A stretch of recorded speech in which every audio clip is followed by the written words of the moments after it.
right, so the last area I wanted to touch on is an area that is often uh, maybe not as closely paid attention to. And I think a lot of times it's because it can be such a challenge because it tends to be sort of like the most costly. There's a lot of places where they say, oh, we'll give you, we'll donate seeds to you, and, you can get a soil donation or a compost location. But very few locations are like, hey, here's a bunch of money for some really great seeding, or hey, we'd like to buy you a shade structure. They tend to be kind of like the higher dollar additions. But I want to make the point that I think that this is probably the area in a school garden which most directly affects the desire of teachers to use that space. Having a space that is a friendly teaching space, if you were bringing out 20 to 25 kids, having that space where it's kind of like a home base and it's familiar to the kids in terms of like sitting and listening to a teacher is very comforting to be able to teach a lesson, especially if you have a dry erase board that you can use, or you've got, a place where stuff is stored and you don't have to haul a bunch of stuff out there.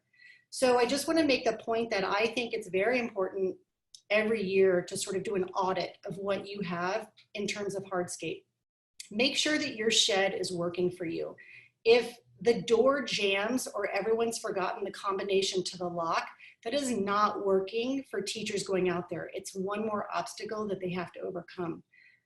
Dry erase boards, our weather just eats up dry erase boards. After about a year, they stop erasing. And I've been in that position where I'm out there and like, you can't erase the last thing that was written on there, or after your lesson, you can't erase it. You can get a plexiglass board for about maybe like $100. So I think it's worth it to make that a teaching space. I don't think we would put up with it inside a school to have a dry erase board that you literally couldn't write on and couldn't erase. So I'm not sure, I don't think it's a good idea for us to put up with it in an outdoor classroom either. I'm going to skip seating for now because I'm going to touch on that in a second. Shade structures, again, it's kind of one of those higher priced items, and I realize that sometimes districts make it even harder because they say you have to use certain vendors and there's certain restrictions on installing and things like that. But those are the kind of things that pay for themselves over and over and over again in terms of comfort of the teachers and the students using the space. So really just kind of think about it as an element of that space. And if you don't have natural shade, is there something you can do to create a space that's where we don't have to stop using it for like September, half of October, half of April, and all of May.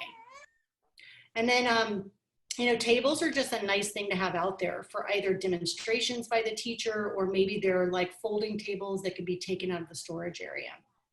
So like I said, I think it's a really good idea to kind of audit your hardscape every year. And if you have something that needs upgrading or replacement, try to make a plan for that. Figure out where the funding can come from, whether it's from district grants or it's from PTA or a fundraiser of some kind. Go ahead and try to kind of think about when that will need replacing and where the money comes from. So the next slide, I just wanted to show some seating. So, seating comes in a variety of options, obviously. And before the pandemic, we would look at these and be like, this is fantastic, no problem, benches work great. And I do love, I love just showing the different possibilities. River Ridge on the left-handmost side there, had some amazing volunteers who did these beautiful like wood benches, and they've polyurethane them over and that's something you have to keep up with. So you just have to make sure that's in your plan. The next one over, you see you've got like cinder blocks paired with lumber. So again, there's some upkeep to that, but those are great to have because it creates that ability to have a class in a teaching situation.